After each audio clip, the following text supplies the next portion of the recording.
The Minnesota Vikings kicked off the season on Monday Night Football, and this bold prediction for J.J. McCarthy is a barn burner. Taking down. This video is brought to you by Underdog Fantasy. Use the code ATOZ, ATOZ, and place a $5 play and get $50 back in bonus credits. And pay attention for my plays for the Vikings-Bears game later this week. One of the interesting things about this Minnesota Vikings season is first-year starting quarterback J.J. McCarthy. Yeah, he's a first-year starter, but he's not a rookie. So he's in this weird middle ground, not too dissimilar from what we saw with someone like Patrick Mahomes back in 2018. The difference was Mahomes was healthy all year, and he got to start that final game against the Denver Broncos as the Chiefs were preparing for their playoff push. And where the Vikings differ is McCarthy was hurt all year. He only got to participate in meetings. He did not get to practice. So he's a step behind the curve in that sense. But he had an entire year in an NFL quarterback room. And when you had guys like Sam Darnold and Nick Mullins and Brett Rippon, along with offensive coordinator Wes Phillips, and two former NFL quarterbacks and Kevin O'Connell and quarterbacks coach Josh McCown, you get a lot of tutelage and you get to learn a lot. And that's where this bold prediction comes into play, because I believe that J.J. McCarthy will have a 2.5 touchdown to interception ratio in his first year. One of the reasons why I kept it to a ratio instead of trying to predict numbers is we don't know how much this running game is really going to take effect when it comes to scoring.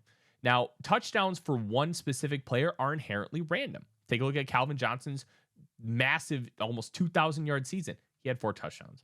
He was tackled inside the 5 at least half a dozen times.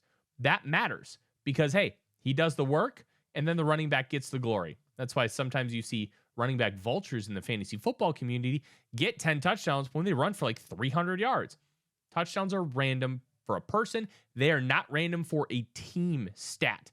And that is why with McCarthy, I'm not quite sure how many passing touchdowns he's going to have. The Vikings in 2015, when Teddy Bridgewater had his first true full year starting, because he started most of the year in 2014, he only threw 14 touchdowns. Adrian Peterson ran for 17. That's a big difference. Scoring touchdowns as a team matters more, and I think that's going to play into how this Vikings team is viewed overall. Now, when you take a look at McCarthy, 2.5 to 1 doesn't feel like a lot, especially when you've seen that Aaron Rodgers have an MVP season where it was 40 touchdowns and 4 picks. That's a 10 to 1 ratio. But over the course of a career, only 9 players have a higher than 2.5 to 1 ratio. And even in today's day and age, it's not necessarily easy to achieve a 2.5 to 1 ratio. And having McCarthy do that makes some sense for a couple of reasons. One, he did a great job of keeping the ball out of harm's way in college. And we can talk about that Bowling Green game where he threw 3 picks. But it was obvious he was trying to use it like players who use training camp practice or a preseason game, figure out what he could get away with. And after that, he wasn't flawless, but he was pretty close. 2, the ratio itself is coming closer to more in line with what's happening in the National Football League. You're seeing teams really try to dial back some of like the super explosive stuff, and they're playing a little bit more ball control offense. And that comes with a lot of defenses going more towards too high.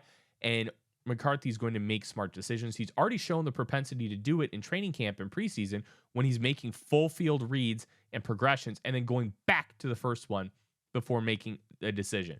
Now, often you're going to see him hit the first or second read because they're going to be open, because Kevin O'Connell is one of the best play callers in the National Football League. But on an overall scale, he does a good job of protecting the football.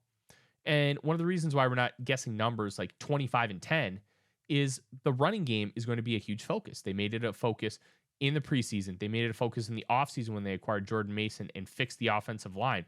They have made it a priority for this team.